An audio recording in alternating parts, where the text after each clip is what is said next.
রাখার আহ্বান মঞ্চের সমন্বয় নাহিদ ইসলামের।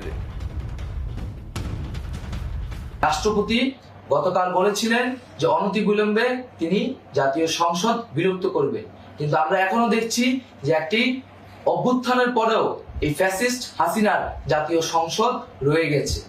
তাই আমরা ঘোষণা করছি যে আজ দুপুর 3টার মধ্যে এই ফ্যাসিস্ট হাসিনার যে জাতীয় সংসদ, সেই সংসদের বিলুপ্তি ঘোষণা করতে হবে।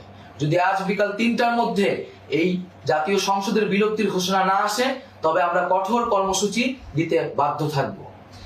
বিভিন্ন শক্তি ইতিমধ্যে তৎপর হয়েছে এবং নানা ধরনের ষড়যন্ত্র এবং পরিকল্পনা করা হচ্ছে।